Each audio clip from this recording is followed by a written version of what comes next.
Escena uno, ruptura en la clase de Hamilton, clase de economía. Tercera hora, nadie habla si no es elegido. La pregunta lleva minutos escrita en la pizarra. Diferencia entre factores higiénicos y motivadores. Hamilton no la repite, la espera forma parte del método. Nadie quiere su mirada. Todos calculan visibilidad. Entonces señala, Spencer. Mark Spencer levanta la vista demasiado tarde. Elegido, no voluntario, rubio, atlético, conocido en todo el colegio, capitán del equipo de fútbol. Hoy lleva un jersey blanco con un eslogan enorme. Tómame, soy tuyo.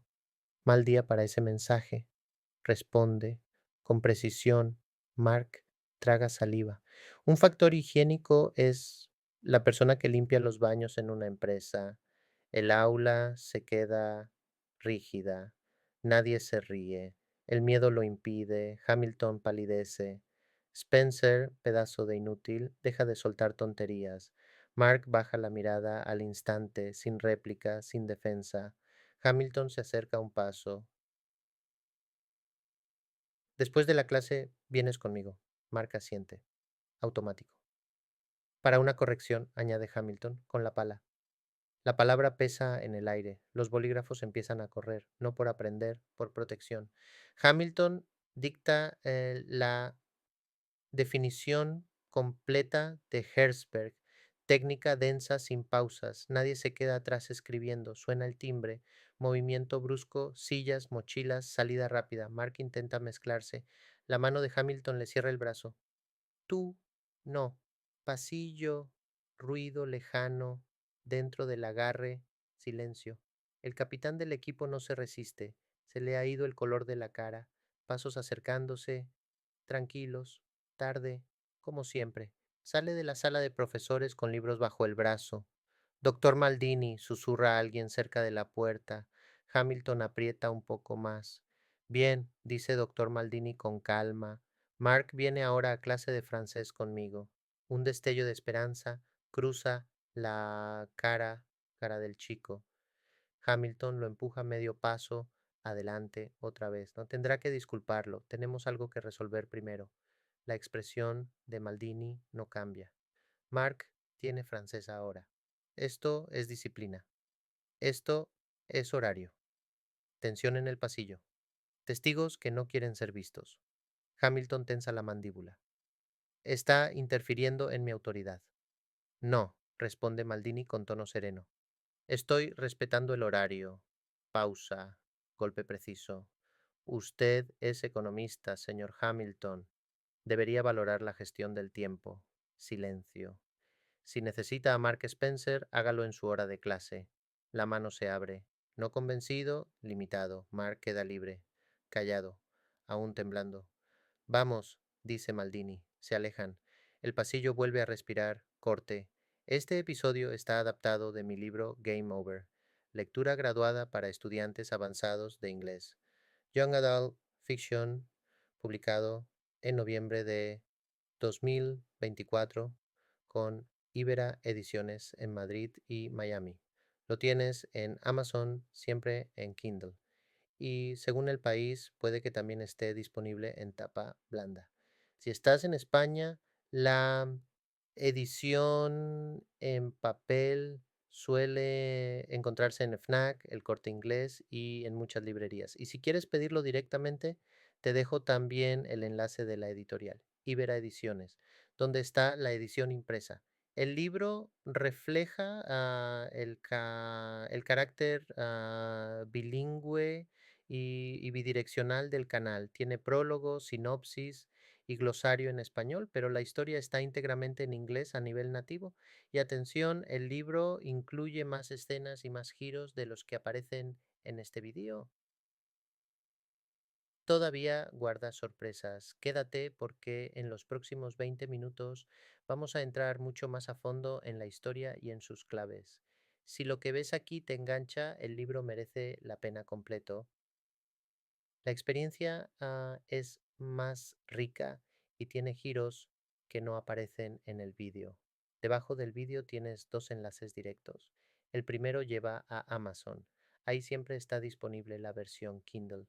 puedes usar amazon.com o si prefieres la tienda de Amazon de tu propio país con su sufijo local. El segundo enlace es el de la editorial Ibera Ediciones, donde puedes pedir la edición en tapa blanda directamente. En España, el libro en papel suele encontrarse también en FENAC, El Corte Inglés y en muchas librerías. La disponibilidad en papel vía Amazon depende del país, pero Kindle está siempre activo. Si quieres la opción más segura en papel, usa el enlace. El doctor Maldini se había sentado en su mesa en una postura inusualmente relajada y había cerrado los ojos durante un momento para aislarse del peso del día. Walter Hamilton entró en la sala y le comunicó que lo ocurrido el día anterior tendría consecuencias. Maldini entendió al principio que se refería a su cansancio físico, pero Hamilton aclaró que hablaba del incidente con Spencer y le indicó que el director quería verlo en 10 minutos y que el alumno sería castigado en su presencia. Maldini dio a entender que pensaba que se trataba de una broma de mal gusto.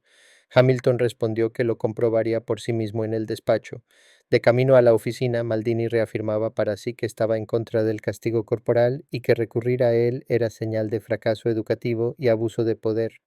Al entrar, encontró a la jefa del Consejo de Profesores presente en calidad oficial. Dio a entender que había supuesto erróneamente que estaba allí para revisar sus exámenes y dejó entrever que no quería perderse el espectáculo. El director pidió moderación en el tono y reconoció sus méritos académicos antes de pasar al asunto disciplinario. Se discutieron decisiones administrativas sobre grupos y asignaciones. Hamilton llevó a Mark Spencer al despacho y sostuvo que Maldini había socavado su autoridad el día anterior. Maldini replicó que no había ayudado a ningún alumno a escapar de la autoridad y defendió que la autoridad no podía basarse en resentimientos personales y que el comentario del alumno no merecía castigo. El director consideró la falta intolerable para la reputación del centro y ordenó preparar la sanción. Se trajo la pala. Mark estaba temblando, con lágrimas cayéndole por la cara. Maldini puso la mano sobre la pala y dijo, Mark, vamos, nos vamos. La sala quedó desconcertada cuando Maldini sacó al alumno al pasillo. Allí el chico lo abrazó con fuerza y ambos se sentaron en los escalones. El alumno le preguntó si ahora tendría problemas por su culpa. Maldini le aseguró que no era por él y que la responsabilidad estaba en otra parte, añadiendo que incluso le había ayudado antes ese mismo día. El alumno se marchó y Maldini permaneció un momento a solas, afectado pero firme en sus principios. Más tarde, cuando sonó la campana de la última hora, Maldini fue directamente a la clase de un 10º curso de inglés, en lugar de ir a la sala de profesores. Se sentó, algo poco habitual en él, y examinó un avión de papel que había aterrizado junto a su mano, elogiando su construcción. El tema de la clase era el caso Dreyfus y su contexto social. Planteó a la clase qué dirían si recibieran cadena perpetua. Se produjo silencio. Un alumno preguntó si se refería a prisión de por vida o a deberes eternos, y Maldini negó que estuviera haciendo un juego de palabras. Describió entonces la situación de alguien encarcelado por un sistema injusto y cómo la energía de la rebeldía juvenil suele desgastarse con el tiempo. La clase quedó inusualmente atenta. Encargó un trabajo escrito sobre las cuestiones tratadas, con formato específico pero extensión libre y plazo de 3 semanas. Los alumnos reaccionaron con sorpresa positiva. Después preguntó quién sabía de qué trataba el caso Dreyfus. Tanto David como Ronnie mostraron disposición. Maldini eligió a Ronnie y dio a entender con ironía que esperaba que no solo se estuviera estirando.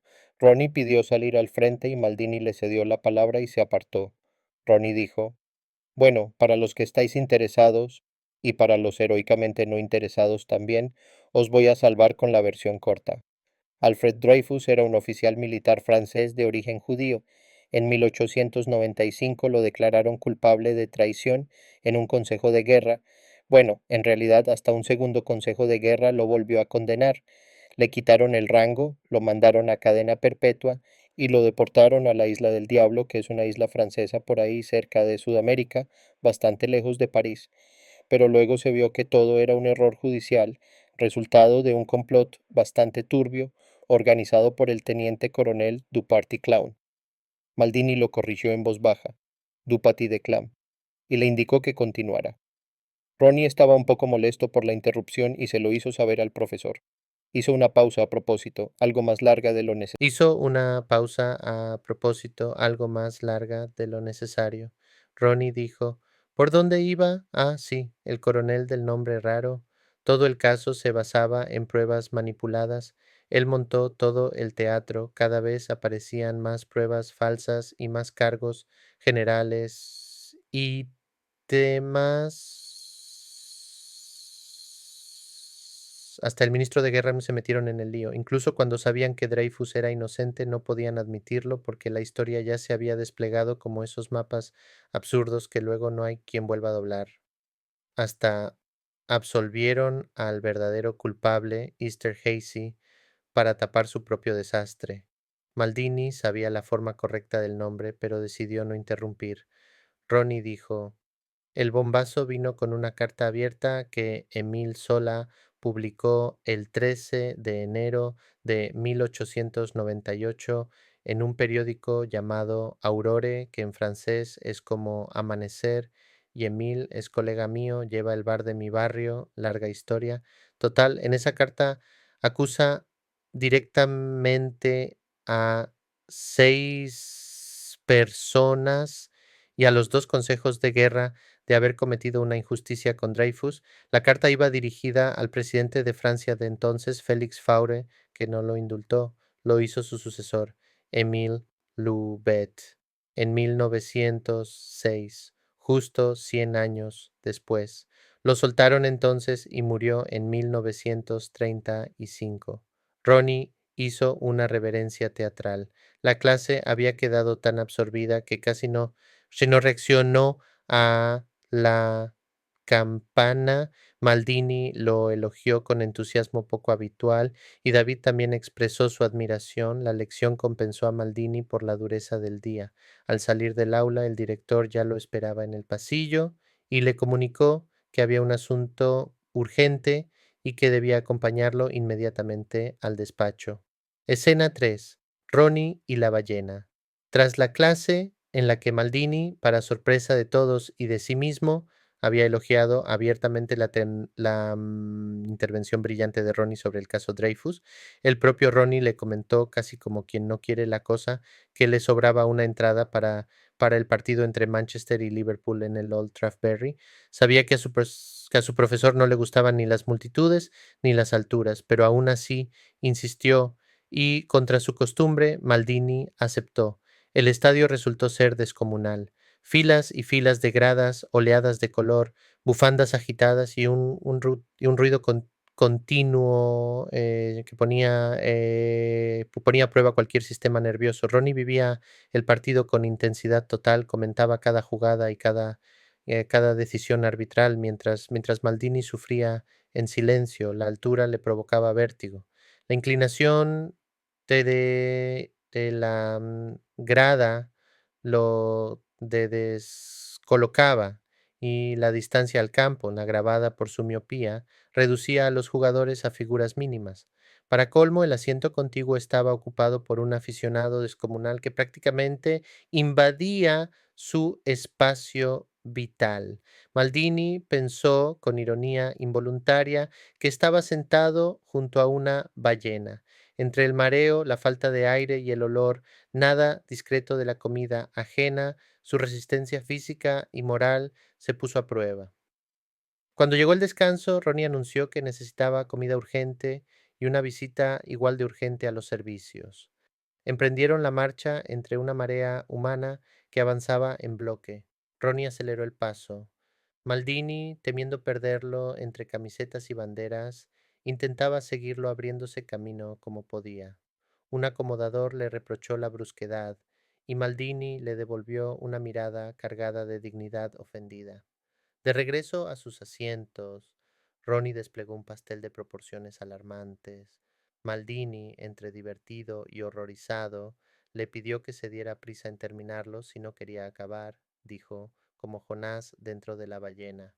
Con unos prismáticos prestados, logró por fin ver el campo con claridad, y poco a poco su cuerpo pareció adaptarse a la altura y al caos. Incluso terminó celebrando los goles con un entusiasmo que no habría creído posible una hora antes. A la salida ya en el coche y en el tráfico, avanzando lentamente, el ruido quedó atrás. Ronnie comentó que a Mark le habría encantado aquella victoria.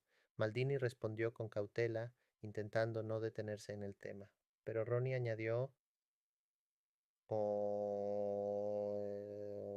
franque suya, que todo el mundo sabía que había sido su alumno preferido. Maldini sostuvo que apreciaba a todos por igual, aunque el silencio que siguió dijo más que la frase. Corte. Escena 4. La última cena. ¿Por qué era Mark supuestamente el favorito del doctor Maldini? ¿Por qué el pasado?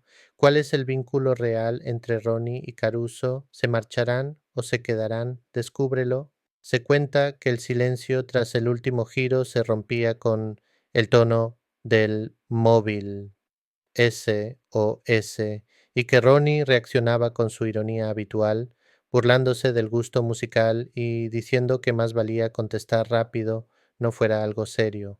Maldini atendía la llamada y explicaba que el dictante y director le citaba en Strawberries, el restaurante elegante de Darlington Road, para, según sus propias palabras, aclarar ciertas cosas junto con un conocido común. Añadía que el destino últimamente parecía tener algo personal contra él. Cuando Ronnie le preguntaba si tenía miedo, Maldini respondía que no era miedo, sino preocupación. Ronnie replicaba que la diferencia era mínima, y Maldini terminaba admitiendo que sí, que estaba asustado. Entonces Ronnie soltaba que iba con él, que el dado ya estaba lanzado. Ronnie razonaba que el destino le había quitado a él a su novia y a Maldini a su favorito, que quizá todo había ocurrido por un motivo, que ambos compartían caos, defectos y desgaste reciente, que no encajaban bien en moldes estrechos. Maldini asentía, sorprendido por la profundidad del argumento tras la fachada gamberra del estadio. Al llegar al restaurante se decía que el jefe de sala los exhibía con gesto de desaprobación por su ropa. Ronnie soltaba la puya de que si hubiera sabido que iba a asistir al Festival de Salzburgo se habría puesto traje.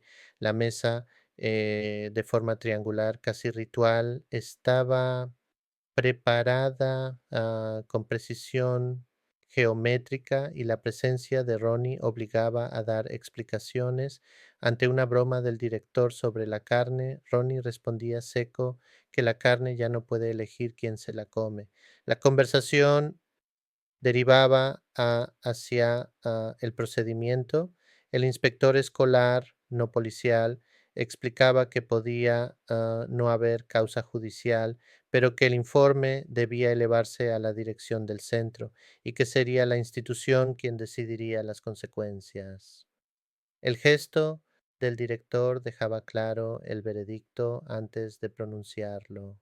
Se agradecía el discurso dedicado a Mark por la mañana.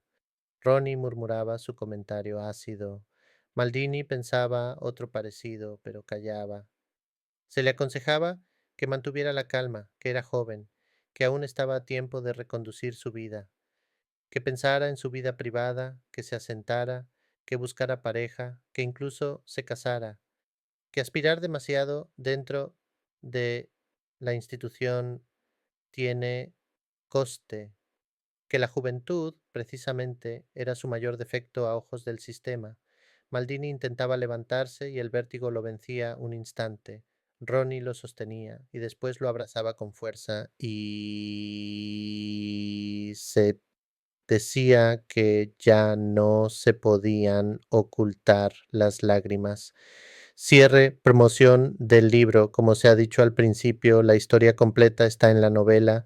El enlace a Amazon está debajo del vídeo. Usa tu Amazon local. Todas las tiendas tienen versión Kindle en todo el mundo. Varios países también tienen la edición en tapa blanda. Si quieres el paperback internacional, usa el enlace de la editorial Ibera Ediciones. Envían a todos los países. Si vives en España, lo tienes aún más fácil. Puedes pedirlo en librerías grandes como Fnac y El Corte Inglés, y también a través de librerías que trabajan por encargo. Conoce a Ronnie y a los demás personajes que aquí solo se han insinuado. Ficción juvenil con múltiples puntos de vista sobre cómo las instituciones generan fricción cuando alguien no encaja en la etiqueta. Normas o ética, fin. Scene 5. Ronnie. English. Coda. Or as some people say, I always need to have the last word, but this is not true. It's an entire scene. First day of the holidays, we didn't rest. We relocated Los Angeles sun, concrete, X Games timing.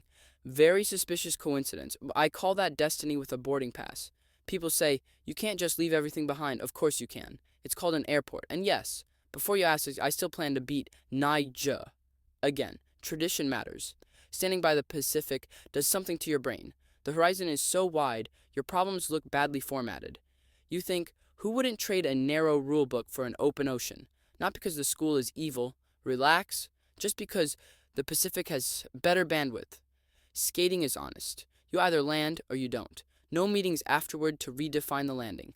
If school's graded like gravity, everyone would study more and argue less. Kierkegaard would have loved skating. He said anxiety comes right before the leap. That's literally every trick attempt I've ever done. Coach calls it fear. Philosophy calls it existence. Same heartbeat, different vocabulary. Also, systems get things wrong, spectacularly wrong. History proved that with one famous case we just studied. Whole institutions defending the wrong answer like it was homework. So when someone tells me the system can't be mistaken, I tighten my trucks and lower my expectations. School says, stay within limits. Skating says, test them carefully at speed. That's not rebellion, that's research. Socrates asked questions until people got uncomfortable. I do the same, just faster, and with better shoes. We don't know yet if we're going back. That part's still unwritten. But if thinking needs space, and courage needs motion, and truth needs friction, I'll take the Pacific over the corridor, every time. Roll first, footnotes later.